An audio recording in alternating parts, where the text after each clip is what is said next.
Ladies and gentlemen, we're now off to what is going to be the plenary session this afternoon. And it really does put the finger on exactly the question everyone has on their mind, which is, where is food and grocery retail going from here? And what indeed is the next big leap? That's right. How exactly do you see this industry evolving from here? And what will be the factors driving it? We've all been talking about numbers, and one number to latch on to remains over $500 billion market in India around the period of 2016 to 2020. What is going to drive food sales? What are going to change consumer habits? I think that question remains a big question mark, really, for any single company, marketer, and of course, ideator in the food and grocery retail sector. Is it going to be one thing or a confluence of many that is going to drive the story forward? That's what we're going to discuss in the backdrop of what is technology, cutting-edge digital revolution, and the challenges of e-commerce. Please welcome some of the best in the industry this afternoon who join me for a panel. I'll start with Craig Wimsatt, CEO of Bharti Retail. Please come onto the stage. Let's have a round of applause for all guests. Damodar Mall, who is the CEO of Value Retail at Reliance. Mr. Rakesh Biani, Joint Managing Director at Future Retail. Anjan Chatterjee, founder at Specialty Restaurants. We also have the honor of having Martin Hill, Commercial Director at Fair Trade International. He's going to be our international expert. And this discussion, as I said, is going to set the tone for what is going to be a fantastic 2.5 days here at the India Food Forum by addressing that very question. What will be the food leap until 2020? Thank you, gentlemen, for joining me this afternoon, and thank you all for kicking off this brilliant session with this amazing set of speakers, all of who you would need to be ready with for some powerful questions.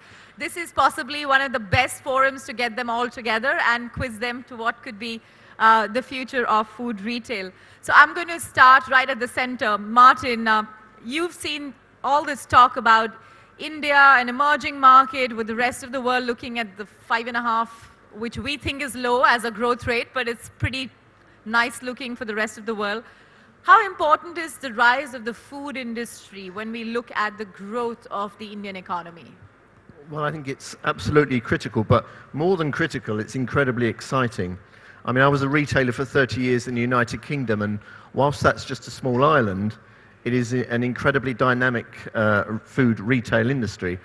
And, you know, the change that I have witnessed over the years that I've been involved just tells me that change just doesn't occur at one pace. It kind of multiplies as it improves. So every year we see change occurring at a faster rate than the year before, and so on and so on. And it's interesting listening to the previous speakers about the exciting elements of the dynamics of the retail industry, but why particularly I'm here today is to remind us that when we have such a fast pace of change, it's important that the back is keeping up with the front.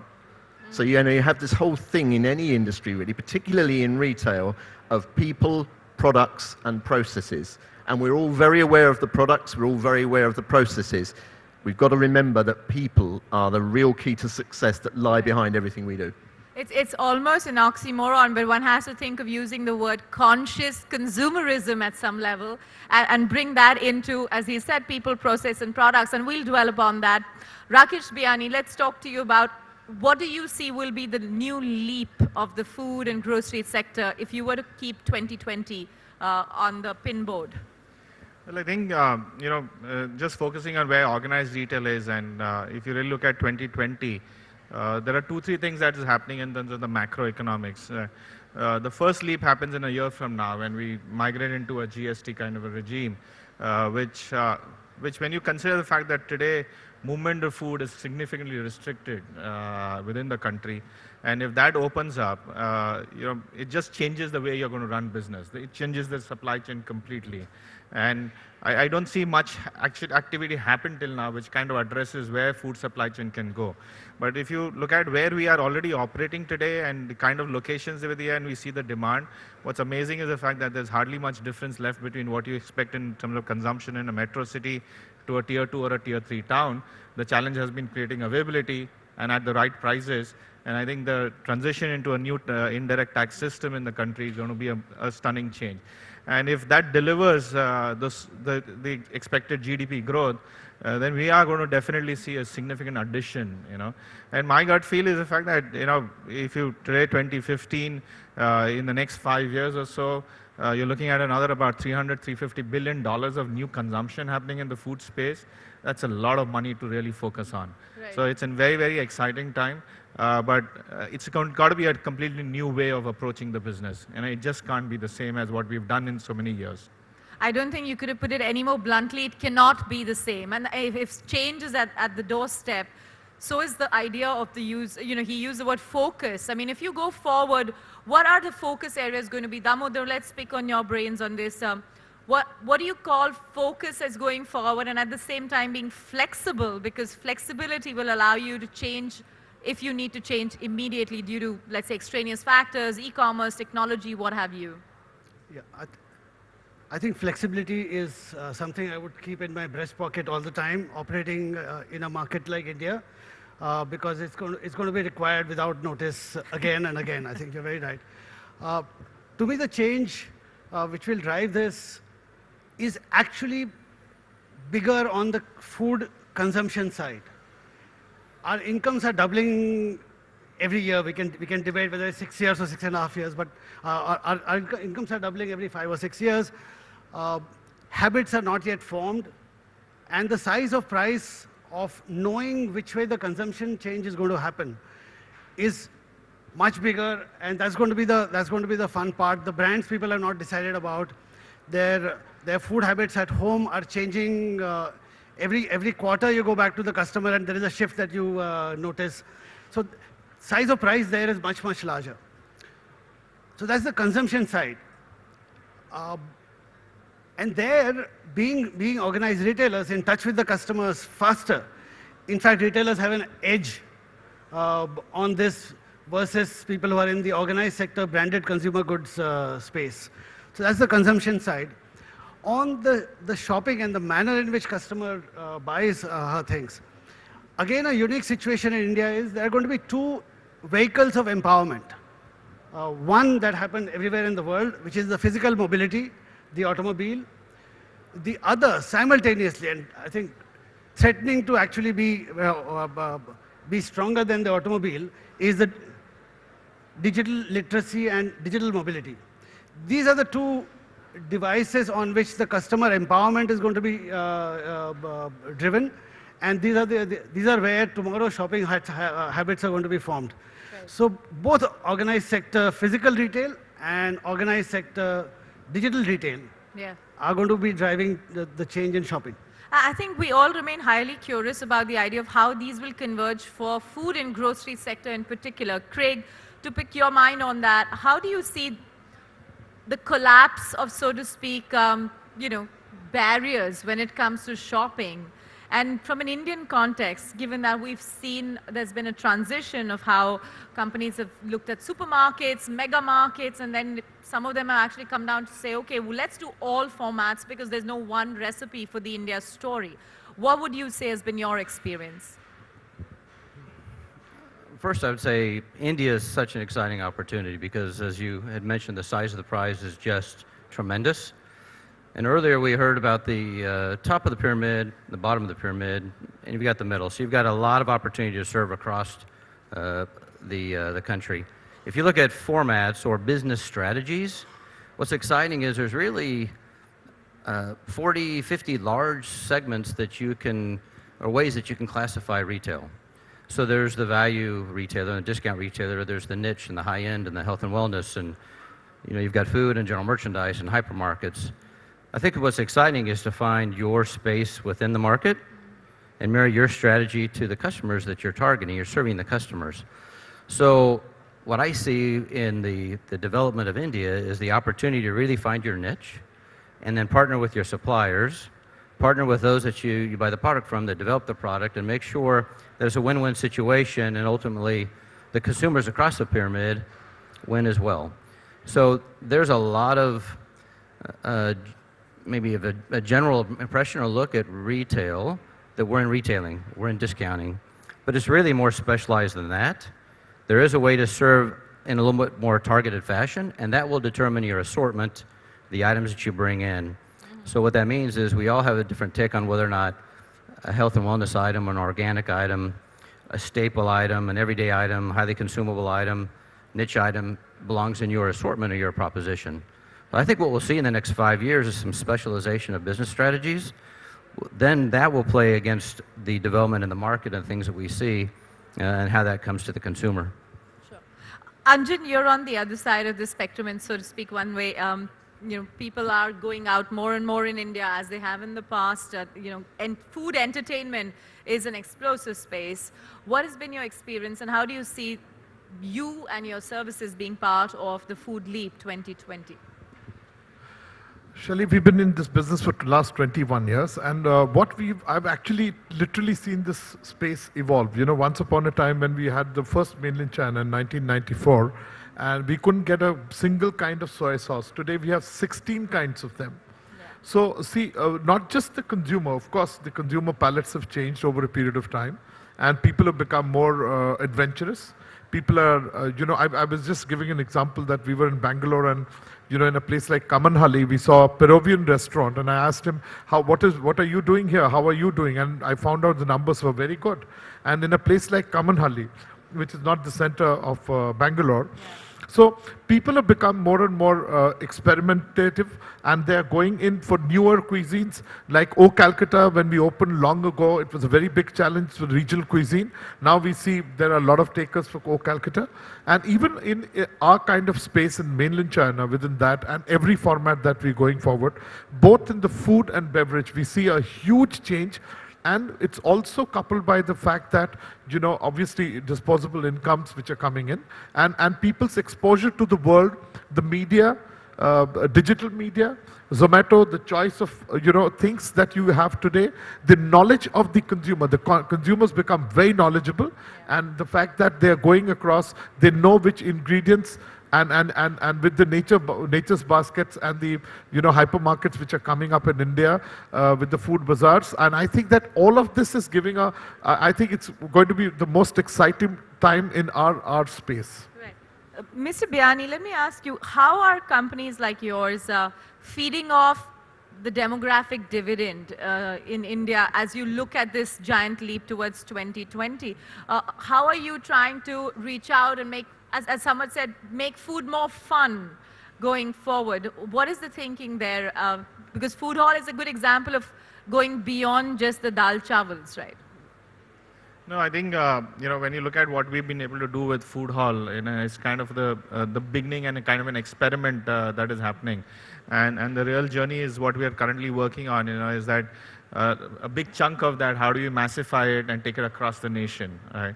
And that requires a significant amount of investment in the supply chain so that the products can reach there in the fresh level that consumers are expecting. And I think the democratic dividend that we are looking at here is that with so many young people and so many more people coming in into the workforce, right? And significant amount of migration happening, nuclear families getting created. That's where the fun place is happening. And I think completely agree with in terms of what DC was mentioning earlier, which is about that the dining table has kind of become the food court today. And everybody is kind of deciding what they want to have independently. And our objective is, of course, to ensure the fact that we make it that much convenient, because the time that is going to be available to people is going to continuously get reduced. And with that happening, I think for us, it's about to just keep adding on to the convenience. Convenience not only in terms of the kind of products that we'll end up offering to the consumer, also convenience in terms of how do we make it easier for people to shop. And that's where the omni-channel kind of a strategy is going to come in. Yeah. It's an evolution. It's not that we have one formula which has already been discovered and that's going to work. There are a lot of formulas which are currently being experimented in the country, and it's going to be a continuous process. And you need flexibility depending on which part of the country you are in terms of how the market behaves there, and you have to keep improving. So in one way, are you also hinting at the idea that, or rather saying it, that we've got to look at omni-channel largely because of the rise of what's happened in e-commerce and the desire for people to go online shopping. I mean, today you have grocery stores that are purely e-commerce. They don't even have brick and mortar. What's your take on them? See, I think, the best shopping experience is when you're physically present. Huh? And I'm you're not obviously sure. saying that for a reason. Personally, I'm extraordinarily tech savvy, but when it comes to a shopping experience and online, it's just not an experience. Yeah. At the end of the day, you're just seeing one product at a time. There's no visual merchandising. There is nothing happening there. What is the excitement? The only excitement seems to be a discount, but that doesn't work for a long period. So I don't think so the price game will continue to work forward. For us, the more important aspect is that we really need the consumers to come to the store. If they don't come to the stores, how will they learn about the new products which are there? So I think getting the consumers back to the store is going to be important. To some extent, some of our urban cities are a problem today. Driving down is not an easy task. Parking is not an easy task.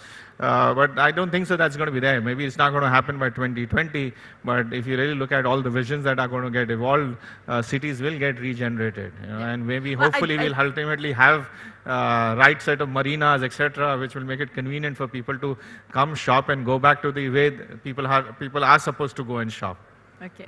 Well, I'm sure that's, of course, the optimism that you live by. People are supposed to go and shop. But I think this issue of, infrastructure, shopping infrastructure changing, if that does change, maybe I suppose there'll be a worry for online. But at the moment, people are so happy with the idea of not having to park. That's a huge issue. And I think consumers will resonate with that. But Craig, let's talk about something that Mr. Biani left at, which is really the idea of the experience. Now, how do strategists like yourself take that decision about the experience being offline, and whether at all you consider the e-commerce story a very significant one? What's your take looking at all the action around this space in India at the moment? I think the excitement around e-commerce is a valid excitement. There is a lot of opportunity there, yet there's a lot to learn still about being a profitable e-commerce company. There are people that are going to want convenience in e-commerce and buy from home. There'll be certain types of items and categories they want to buy. In the food space, I think it's an interesting place to play, and it really is a bit experimental, if you will. And if you look at it globally and look at some of the largest players in North America or Europe, and some of the developed markets, they're still really trying to understand how to food e-tail, to really sell food through e-commerce. It's more of a specialization, not an everyday need. So while e-commerce is significant, I think there's a big play for it in India. I think there's also something about going into the store and have a brick and mortar experience. And that experience can be a bit different. It can be easy to shop, nice clean environment, wide aisles, good lighting, easy to find my product, well categorized. Or it could be more of a upscale type event where you're tasting and you're touching and you're seeing and smelling items. Again, so that goes back to your format proposition. So experience is huge. We all want to go out and experience the market, but at times we may want to buy online. I might buy an apparel item online. I might buy an electronic online, but I may not buy food online. Others may have a different preference, and they may try food online. But do you think they'll in the long run feed into each other? Well, they all are part of the retail space. Whether or not every retailer should have brick and mortar and e-tail or e-commerce, that's a great question. I think that there's an opportunity for all of our e-commerce, all of our brick and mortar companies to play with e-commerce a bit at the right time. But to be good in both, they're very different. The back end, the infrastructure, the supply chain, everything is a different model. Yeah. The very best retailers in the world that have tried to bolt on e-commerce don't necessarily have an easy time with that because their back end isn't built for it. So it really is something you have to be very thoughtful about and careful as you approach it. So Damodar, this takes me to this whole point that there's, of course, this buzz phrase, e-commerce, and online shopping. But how are retailers looking at it? There seems to be so much skepticism by what I hear here and even within the audience now and then. What is it about? Is it about the inability for it to turn into profits? Or is it about just being in an unknown space that's changing too fast to catch up? No, first and foremost, a sobering point is if you see it from the customer's point of view, and if you define e-commerce as shopping for groceries without physically going into the store, then 40% of all groceries sold in Mumbai is already e-commerce. Okay. People are not going to their stores to buy. People are calling up their trusted grocer, and they don't need touch and feel for replenishing their groceries for it. So I don't think these two are different worlds the way we think of them. The customer lives through both these worlds in a pretty seamless manner. As long as she's trusting, and therefore omni-channel makes a lot of sense because the trust develops much better in the real physical space. But customers' resistance to buying without seeing the product, I don't think is an issue in places like the example of Mumbai that I gave you. The other thing about digital commerce is I think it's as bandwidths increase, digital browsing and how we navigate our phones and tablets has become completely literacy proof. Yeah. A toddler who has never been to school can browse a tablet, and a grandmother who went to school 60 years back can also browse a tablet. But yet that's the same thing is not applicable for buying on the tablet or on the web yet. I see this space getting completely transformed as bandwidths change, and bandwidth change is round the corner. Faster than the roads that you mentioned, Mr. Biani. The digital highways are going to come into our lives much faster. When that happens, you'll be able to literally browse the shelves the way you see them in a store. You'll be able to swipe products into your virtual basket there. I think the digital shopping world will then undergo a complete change all over again. True. And this is 2015 and 2016 is what we are talking about. Right. Okay, I'm going to go to Martin in just a bit, but I want to ask you, Damodar, first, which is that when you talk about this whole change, my question is, how are companies gearing up for this change? I mean, you all at the moment are still, you've got the e-commerce interest, but you're not really sure how it's going to work, and you know there's change on the corner, but how are you preparing your firms to deal with it? My point of view on that is, and this is Food and Grocery Forum, and therefore we'll talk supermarkets. My point of view is, given the magic happens only when the consumer model and the business model both come together. Okay. When I look at people's experiences across the world, the business model side of the grocery e-commerce has not been answered anywhere in the world yet, to any degree of convenience, conviction. Right. Therefore, the market will allow us the learning time that is needed to crack the model. So if I am a large footprint physical player like Reliance Fresh, I would say, are my 5 rods of experiment in the fire or not in the Indian market? Am I hearing the consumer? Am I watching the way this digital shopping space is shaping? And my answer to that is yes. I'm doing phone pilot, I'm doing web pilot, I'm doing catchment pilot on digital commerce. But if I have to give my point of view, there is a 3 to 5 year window available. First mover is not the winning formula in grocery digital shopping. Okay. Martin, now coming to you, there's talk about so many channels by which you can reach the consumer, which also make it much harder for companies to maintain I would say, a sense of decorum in how they go about their practices, especially, as you said, it's an exciting market, it's high speed, it's on the edge, it's looking for change. How do companies have the conscious keeper in place? Well, first of all, I think it's important for me to say that what I have seen, and I travel the world a lot in the last 10 years, I've been literally all around the world and seen the retailing space in many different ways, in many different shapes and form. I mean, the European market space and across America, and increasingly in the emerging markets, like not just India, but in Brazil and in the Far East, what we're seeing is a much more discerning customer.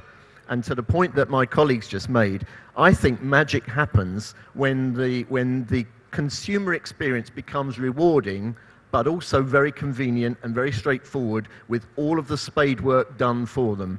We heard a very interesting component in an earlier presentation around people traveling more, people experimenting more with food and getting more of a holistic experience out of the whole food intake situation. And I think what we're seeing from that, And definitely where I think it's very important for supply chains is that consumers want to know that the job is done properly. And they want to know that by enjoying their food, enjoying their products, those people that they've increasingly become to know more about, those in the early part of the supply chain, are being treated fairly and are actually not suffering as a consequence. And we know, don't we, that this whole industry is one of the most extractive industries in the sense that it's incredibly unjust. You know, producers at the sharp end are getting a very, very poor deal. And indeed, here's the big threat, and this is the big threat to all of this excitement and innovation that we're looking at. If we don't do a better job at taking care of those who are actually responsible for the security of the long-term supply of those products, we won't have them. So all these exciting products that we enjoy eating will not happen if we do not start actually taking measures to ensure that the future generations of farmers are following their parents into the farming industry. And you know, it's important to note that there is an aging generation of farmers. The youngsters don't want to come into farming. Crops aren't being replaced. There'll be no more land. We have to get more crops out of the same land. But here's the good news. All of that can be embraced in a very exciting education and information program for consumers at a modest premium, actually. And at the end of the day, it's about trying to help consumers understand that sometimes it's not about how much something costs. It's about how can it afford to be too cheap. And moreover, what is the value? What is the added value of taking part in a decision that's good for a supply chain rather than the bad one? True. I'd like to pick on what you said, the word educating the consumer. I think something that even Rakesh earlier talked about, but Anjan, I'll get your perspective on that. That there is so much, you know, there's such an evolution of the Indian consumer that I think finally majority of the Indian consumer that's willing to pay premium for food, grocery, etc., is willing to even listen. You see, we've seen a great change, as I said, that people have become more adventurous and they're ready to actually experiment with new kinds of food. Like, for that matter, I'll just give you an example of the fact that the mainland China's new format has been changed into mainland China Asia Kitchen, and which has got a whole of Pan-Asian coming in within the ambit of mainland China. And I think we've got it's resonated very well with the consumer. And the fact that they are, in fact, looking at each ingredient and they're appreciating the things. They're writing on the comments card, they're interacting, they want to know what the feel, the Sichuan pepper, the kind of nasi goreng details that we have.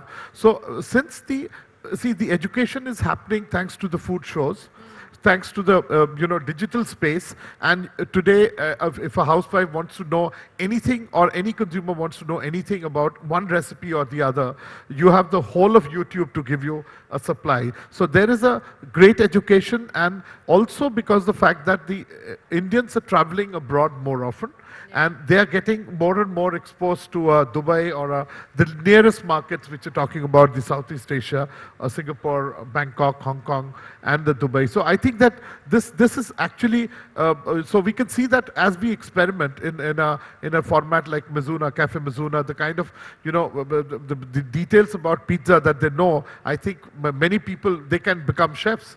So are you saying at some level, educating the consumer is central to your whole marketing piece now? I mean, that's part of the story. Absolutely, yes. You sell absolutely. the story and they come back to you to buy the ingredients for it. Yes. Yeah. Okay. I'll come to you, Rakesh, on that because like you were talking about food hall. Now we do know they do live stations and they get people involved, etc.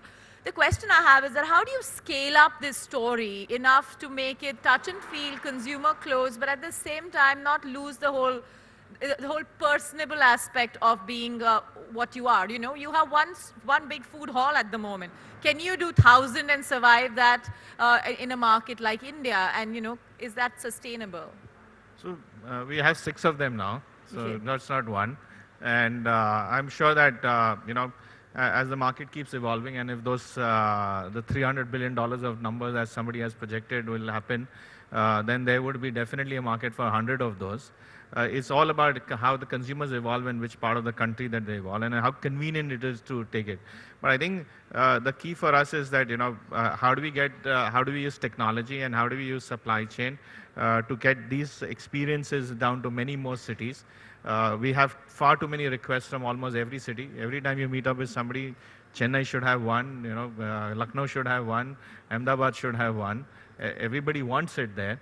It's all about, where do we get the product from? Supply chain is a constraint as of today. It's not convenient. And I think that is getting addressed. So we would also be ready. It's also about getting more people ready to do that. When you want to run a food hall kind of a store, typically has about 12 chefs in it.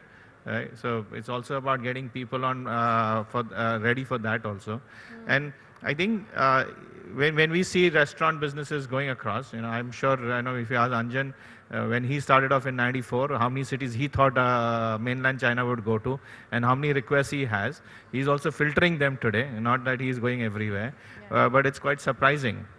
So that's the real story about India. The story about India is just not about the 5 or 6 metros that are there. The story is about the 30-odd state capitals and plus many more cities, and those number of cities will keep increasing. And it's really our objective and our requirement that we will really work hard to ensure if we want to have a 1,000-store dream, so be the case. And if it's not 1,000, then how does Omni make us reach to many more people? There are many more opportunities in terms of how do you drive channels today. It's no longer required that it has to be a store which is facing consumers. You can do many more things. It's a time to experiment. It's time to discover what is going to work right in India. It just can't be a fixed formula at all. So format development is an integral part of what we want to do as we go ahead. And I'm going to take your points and turn it into 2 aspects that I want to focus on. One is this idea of consumer habits and how preferences are changing. And 2, till about 3 years ago, everybody was still debating, will retail really make money in India? What is that thought? Where do we stand with that thought today? So Craig, maybe you want to I think the thought right now is only if e-com will ever make money or not. Right.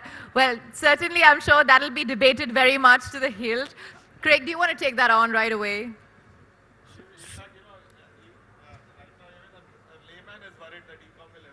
Right. So the question is, can you make money in retail in India?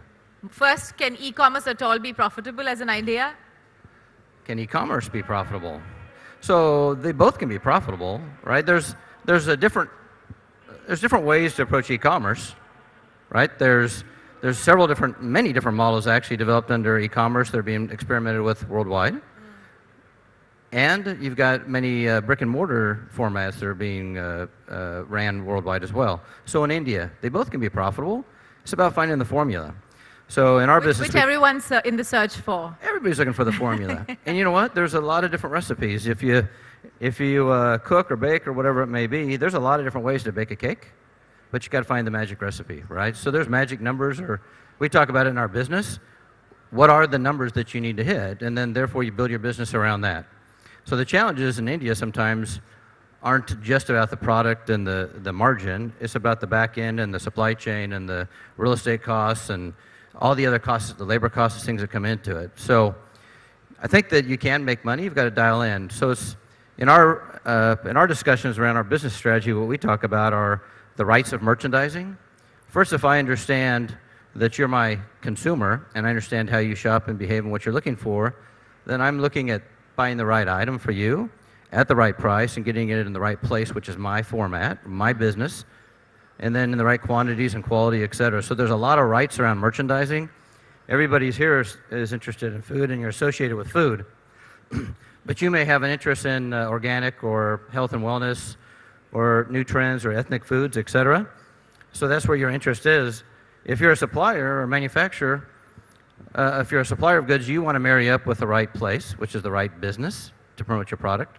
And if you're a retailer or e-commerce or brick and mortar, then you want to make sure you're bringing the right items in. What you see a lot of times is people start to chase other people's propositions or ideas. Everybody wants to get into e-commerce, but to do it right, you really need to understand how you're going to do that. People experiment with organic and health and ethnic foods, but not everybody has success with that. So that's where you really dial into your format proposition, or what is your strategy? So okay, of course, I'm not expecting you to divulge your strategy here, but my question would be, what would you make the basis of your decisions in a country like India, where tastes are diverse and each consumer expects different things from your company? It's a great question. I think in India, where you hear that it changes, the landscape changes, the tastes change every 100 kilometers or so, then you have to have a good regional approach to to adjusting your assortment. Maybe the types of rice or the types of oil, or it may be just different flavors and spices. But there's also a core assortment to most of our businesses as well. So as a retailer or a discount retailer, you have a core assortment that goes across India. You regionalize that or localize that. So it's really about being local, but still being able to be profitable in a local fashion. So we hear a lot about global. So global processes, global best practices, global retailing, but then you've got to be local to win. What I see in India is very diverse. And in India, many times a multinational company, whether you're retail or a supplier, may come in and try to approach India in a global fashion and miss the Indian edge. In India, sometimes we might miss the global processes or practices. It's a marriage between the two and bring it into your business strategy. Sure. Okay, let's move to another aspect, and this time I'll talk about the business aspect. Damodar, you want to make a point here? Yeah, sure.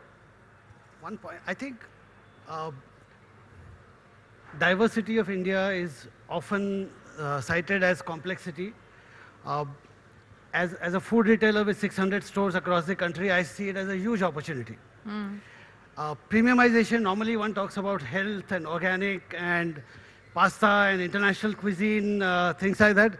I think the much bigger opportunity is cross India, the business that Anjan and his restaurants are in.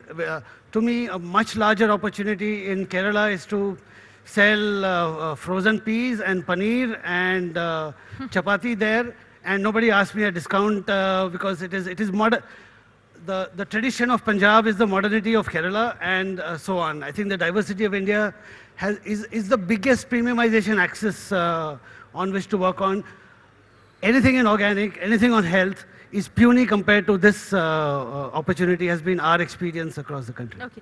The question I wanted to ask you was that it's actually the same side of the coin as you just talked about, which is what seems to have been the mainstay of Indian retailers at one point, which is to get into private labels and produce a fair bit. Do you think that story is well established by most now, and that private labeling is very much the backbone of any story to go mass? Is that something that's established? I can on this one I can speak on behalf of the strategy at Future Group as well as at Reliance. I think the key point of view of the largest retailers in this country is what India needs is more brands and not stripped down versions of brands, because our branded consumption habits themselves are very shallow. Yeah. So you would find a premium offering owned by a Future Group, a brand owned by Future Group or Reliance, sitting on the same side, in the same portfolio as a discount offering. So retailer-owned brands being private labels, as white labels, etc., I don't think that is again an opportunity here in India. I think all of us are creating more brands. For many of my customers, the first brand in that category going into her home is actually a retailer-owned brand. And she may not even know at times that those are retailer-owned brands. So I think there is a lot of consumption creation, branded consumption creation, where retailers will play a level playing field vis-a-vis brands in many, many categories. Yeah. Martin, reflect upon some of your experiences on this front, both in terms of consumer preferences and also how do you see life cycles of companies going from being focused on, let's say, the mass piece and then getting into premiumization that each one of them talked about? Well, it's entirely transitional, and I think, what's very important in all of this is that organizations have to differentiate themselves. There has to be a reason why a consumer makes a choice. And I think, listening to some of my colleagues and from the conversations we've had earlier, it's very easy to overcomplicate some of this stuff. And I think if you're not careful, you do actually give the consumer too much choice, and you actually take away their ability then to actually feel comfortable about making any choice. So I think at the end of the day, this comes down to a simple strategic approach. Understanding what your consumer is actually wanting, not what you think they want, but what they actually want from you, and then, if you like, building on that in a way which gives you a point of differentiation. I knew a chief executive actually, he was in the United Kingdom, but he could have been anywhere in Europe, actually. Could have been anywhere in the world. Because what he did was he made a fundamental choice to actually say, my message to my customer is that we will get value from values. We will do the right thing, and we will make it easy for you by making simple purchase choices to also do the right thing. And by the way, this product will be very exciting. And it's not all about price, it's about value for what you're going to pay. And all the consumers that I've ever met in all the many years that I've ever been involved in retail, they don't necessarily want it cheap. They don't want it expensive. Yeah. They want to know they're getting value for their money. I think that's a brilliant point. It takes me to this question, which I think we now discuss an idea everywhere we go, which is that you're no longer buying a product, you're buying a story. And if you are indeed buying a story, how well is that position to tell you that story? Anjan, that takes me to you. Aside of wearing your restaurant hat, I know you're also in the advertising business, so I would be very curious to know, how do you tell the story around food, and if that's really the way to get your consumer for one brand over the other? Yeah, I mean, you know, in our brand portfolio, we have a brand like O Calcutta, for example, and it's, you know, Bengali food was never in the map of India. It was never popular. It was all known as one of those machet chole and oily kind of mustard oil food.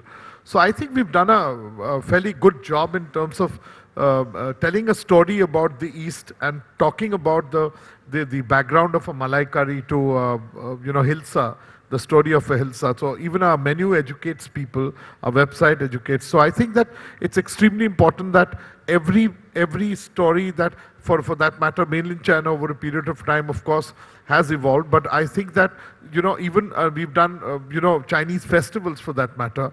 We've done we celebrate the New Year, the August Moon Festival, and there have been, you know, stories around each dish that we have done in festivals. So I think that is, people are wanting to know and then get involved from there. And perhaps the communication obviously around each one of these is central to the sale part of it.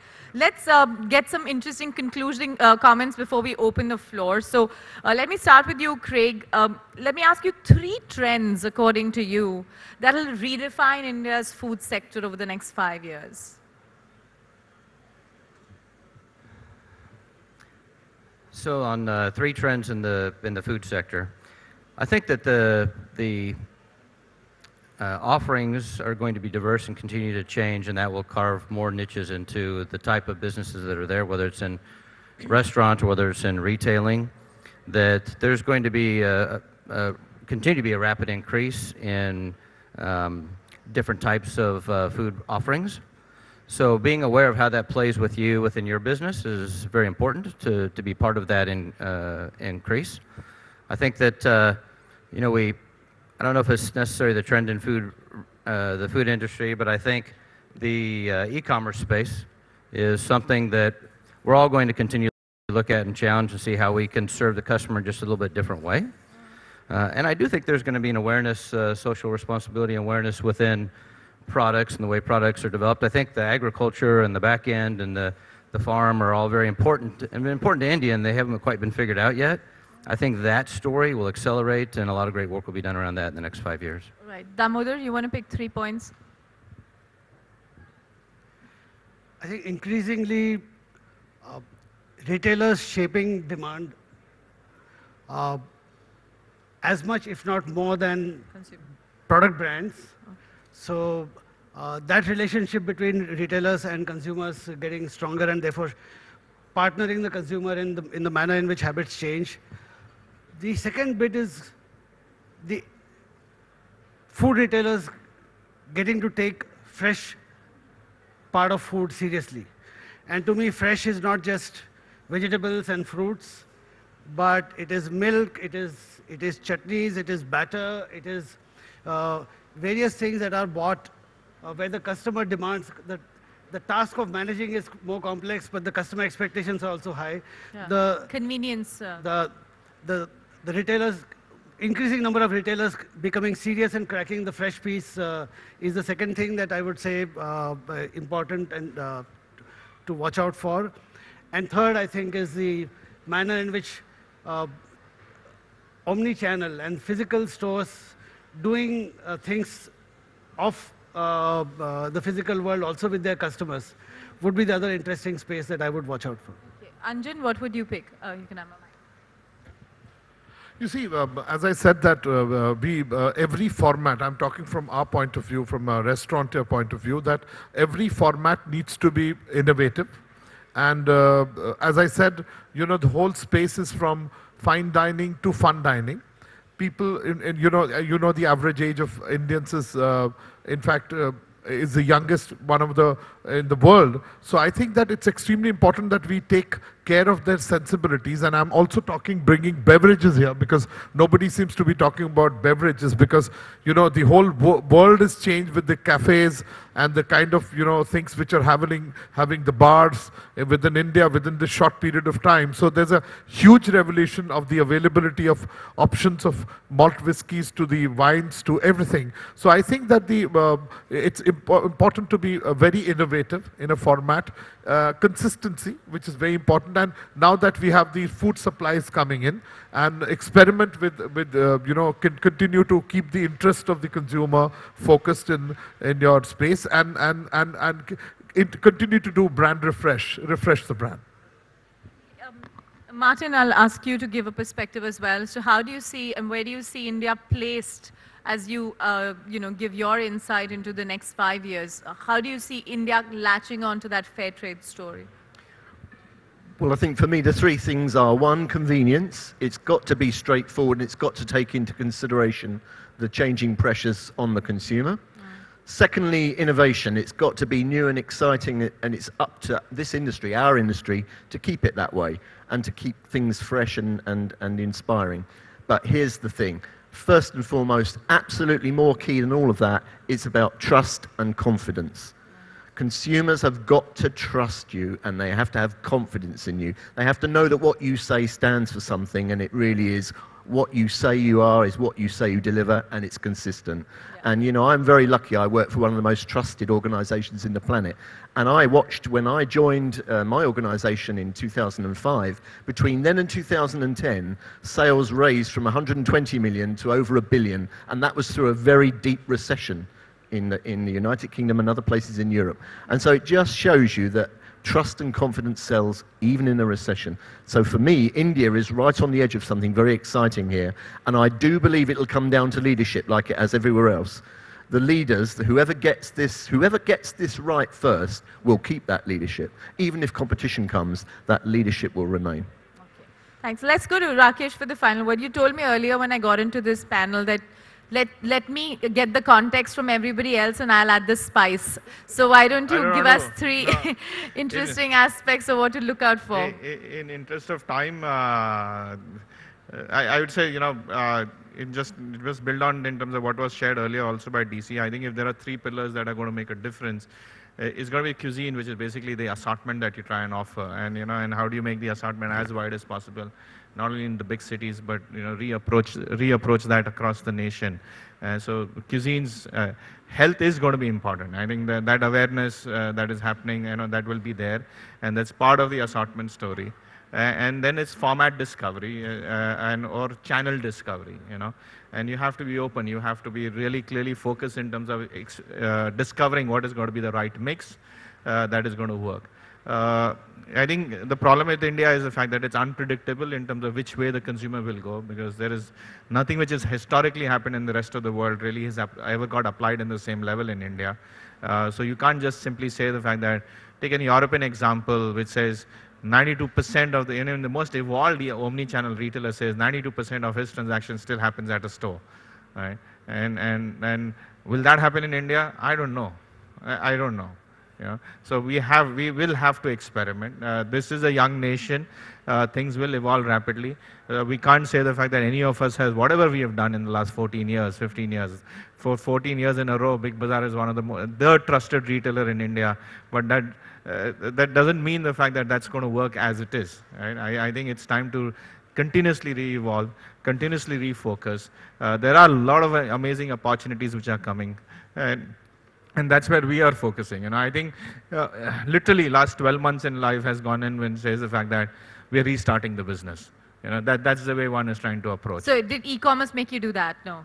It's not. It's. I think this is something. Such large reimagination kind of projects. E-commerce is more what media really reflects into. But these kind of reimagination ideas don't originate based on what you read in a newspaper. This originates being present in 100 cities, having 600 plus retail stores, being connected with the consumer, continuously focusing on what the customer is trying to say. These are the trends that you evolve from.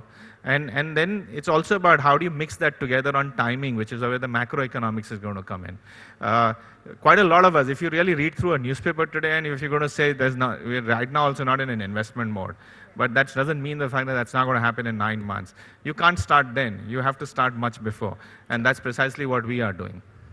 I think we've had some very interesting insights into various aspects, a fair bit of optimism, but we heard a fair bit of skepticism as well, going not whole hog, but going in a balanced way. So let's get some questions to each one of our panelists. And what I would prefer is that if you can let us know which specific panelist you want to direct it to, unless you leave that choice to me. So your first question.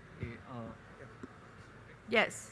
I'm Ashish, actually, I'm starting up in... No, just be a little louder. Just get that mic up for the audience. Yes. Yeah, okay, I'm Ashish, I'm starting up in the FMCG target marketing space.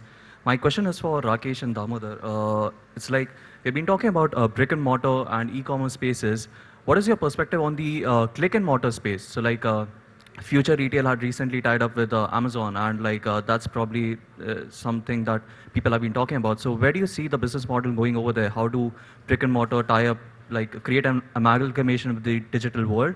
And the second thing is, you mentioned about the reachability of products. So like tapping into the untapped market today, the untapped audience. How do you see the last mile automation is actually being developed and the trends and the innovation happening over there? How do you reach to the end consumers? So any perspective on that? So, when we just say omni-channel, and when I was trying to say that we need to keep discovering what we are in the process of, is it got to be click and mortar, it's click and deliver?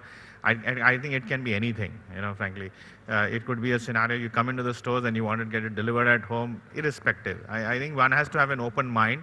There are many more new channels emerging, and those have to get integrated into your retail business. I think when you mean last mile connectivity, I didn't understand which part of it, if it's about the supply chain part of it, I didn't understand that part. What is it, the second question that you want? Do you want to elucidate your supply chain question? Because Rakesh would like to hear that. Yeah, I mean, basically there are many regions which are not having all brands and like supply chains and all. So like, how do you actually ensure that all brands of your portfolios are reaching to the end consumers in the untapped markets, to the, for example, probably not the rural areas, but the two-tier cities wherein the products are not there today? So they can reach us, people like us. We are already in 100 cities. We'll keep expanding. We will take care of that job. Okay. Damodar, you want to add perspective? No, I think the customers being ready in different parts of the country, even in smaller towns, is something that Mr. Biyani mentioned. I think that exists. There are different models. If you have a consumption density which is large enough, then the physical presence becomes the way to do it. When the consumption density is not large enough, now we have various channels that go directly to the customer. So I think what we have to ask ourselves as mainstream players is whether we have 4, 5 different experiments on the table or not. To be able to predict which is going to work, I think is a thing that the answer will evolve as we go along. The business player who does not have these experiments is probably missing a trick, but what will click, I don't think any of us can As someone said earlier that, the consumers are always ready and the retailers then sort of play catch up and they eventually reach there with different formats. Let's get some more questions. Yes. Hi. This is Nikunj Bubna from What's Extra. This is the question open to the panel. Actually, e-commerce guys are all young, aggressive, they are heavily funded with no real pressure to make profits. And so they are definitely causing a disruption where, I mean, it remains to be seen whether they will be profitable, sustainable, or what kind of penetration they will manage to get. But for now, they have definitely, taking away a cream chunk of the customer base and luring them away. So what my question is that, do the industry leaders have some kind of thinking in place to ring fence that customer base by, let's say, adopting some of the good practice. I mean, there might be good practices also which physical retailers could adopt from e-commerce. For example, the customer intimacy. When you go to a Flipkart or any other site, they exactly know what I had searched for, what I was looking for, my clicks, my purchase history. So is there a plan in place that, thinking that, the physical retailer should adopt the good practices? Right, we got the question. So Craig, why don't you address that first? Can you simplify your question? Okay, I can help you do that. It's basically that e-commerce companies are able to do a fair bit of data analysis because of the number of people who come to their, buying spot, and through their cart, nature of the cart, etc., they're able to get fair bit of insights besides data. Yeah. How do you think brick and mortar companies or large format companies can do some stuff to engage with that kind of data that can be useful?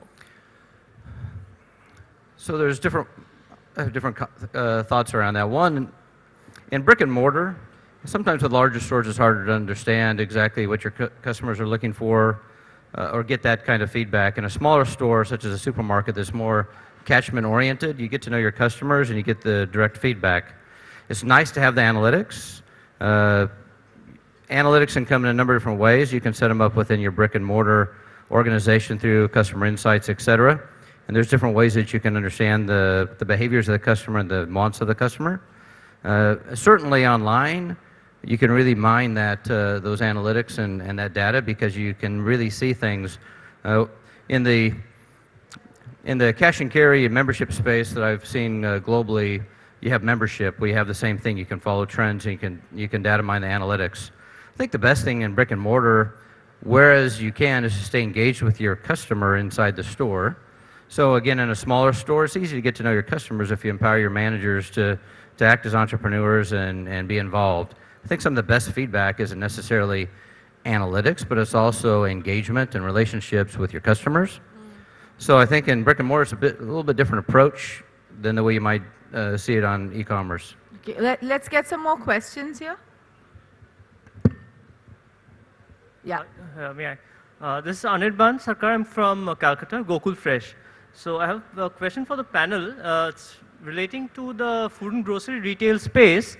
How important do you feel is the fresh produce category as a differentiator in the leap to 2020 as we see it? Okay. Damodar, you want to take that? Fresh food?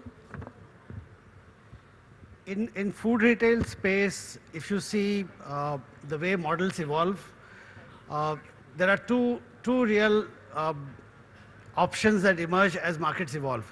One is retailers that are fresh-led, and other is retailers that are hard discounters. Those become the largest of segments going forward.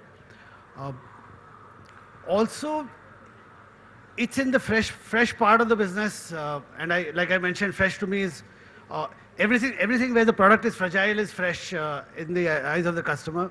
Fresh part of the business is where trust and the fact that it is coming from an organized sector will increasingly become more important. As I was mentioning earlier when we were chatting, we don't even know when we stopped eating Golgappa or Pani Puri on the street. But it's an irreversible process. In the journey of the customer, there will come a time when they will expect fresh produce to be coming in conveniently at a great price, but from the organized players with practices that are trustworthy. So it's important going forward. With every year going ahead, the customer is going to demand and expect from us more and more on that count. Okay. Anjan? You see, overall, in perishables, I'm just talking from the point of view of non-vegetarian, fish, poultry, meat. I think that, there is today, of course, nothing can replace fresh, but then there are technologies, food technologies have worked very hard to ensure that, you get it as good as fresh. So I think that over a period of time, the kind of revolution we see, the kind of imports which are coming in, you get a Chilean sea bass today, and which is as good as the fresh one.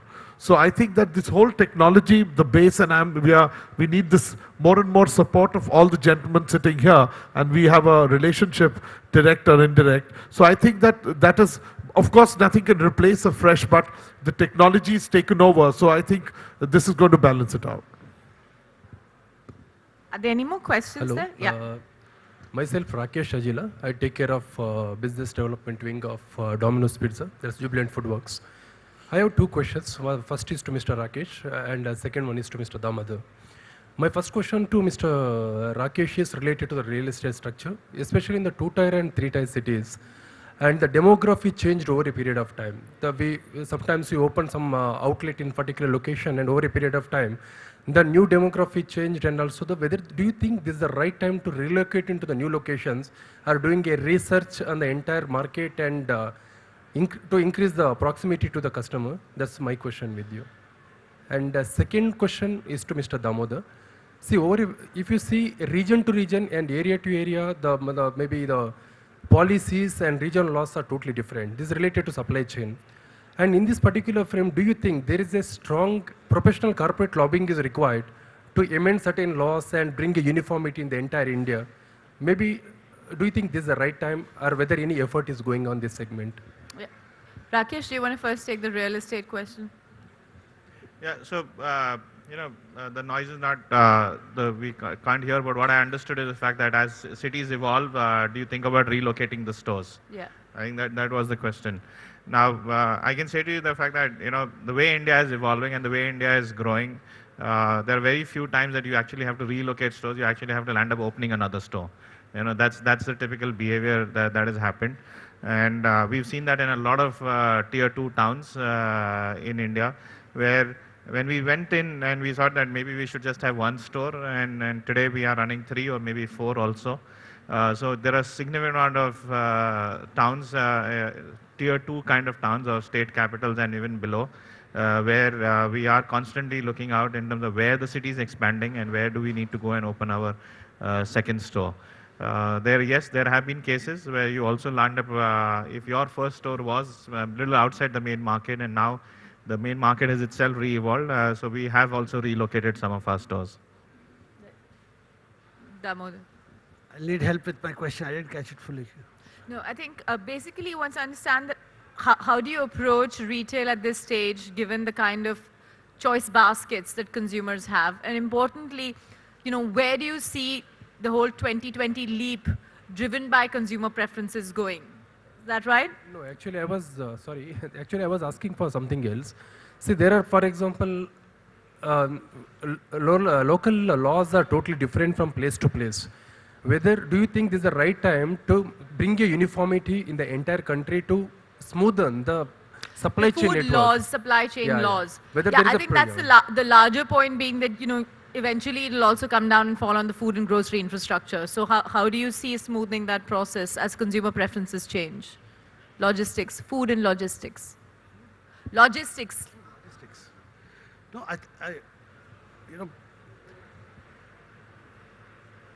first and foremost, I think tuning into the diverse requirement of the customer is primary. If that means a higher logistics cost, so be it. I don't think standardization is the goal to have. Tuning into the customer is the goal to have. Like I said, I can treat it as a threat or I can treat it as an opportunity. I treat it as an opportunity. Even the rice that I sell, it's not about different towns. The rice that I sell in Mira Road here in Mumbai has to be different from the rice that I sell in Ghatkopar because the communities that live there are different. If it means at the back end I need to keep 15 varieties of rice, so be it, because I think I stand for celebration of choice. Modern retail stands for celebration. I'm in the business of, my first dharma is to expand choice and not restrict it and standardize it. The need for uniformity, maybe a corporate requirement, maybe a simplification at the back end is my requirement. In the life of my customer, there is only one store. And she wants that store to be complete. She wants that store to understand who she is. She wants that store to know that the festival that she celebrates may be different from the festival that is celebrated in a community that is 7 kilometers away from that store. I don't give myself the choice of being off-tune or forcing standardization on my customers. At the back end, everybody's children eat Maggi and everybody uses Colgate. So this complexity and diversity of India is one slice, one very important slice of our assortment complexity, but it's not as large as it is made out to be when you're running a large supply chain. That's true. And of course, some of the standardization that he's referred to will also be discussed in the following session, which reflects on regulatory. So hopefully you're going to be sitting in with that as well. Just on that standardization question regarding the laws, okay, I think the real question that you want is you want consistency in the implementation of a law, not standardization. Right? This country is a federal structure. There are going to be regulations. Our objective is we have to be compliant everywhere. As long as they're consistently implemented, I'm showing every retailer will comply with them. The issue comes in the fact that when consistency is lacking. So did you almost put a wish list out for the new government in that particular statement? Okay, gentlemen, thank you very much. I think we've had a fair bit of reflection on the idea to accelerate food retailing, on digital convergence, on knowledge being used as a very significant tool to sell the story and tell the story both. I do hope that the session one, in one sense, that's kicked off the whole mood of the event, has been taken in very well. Thank you very much for your time and your perspective.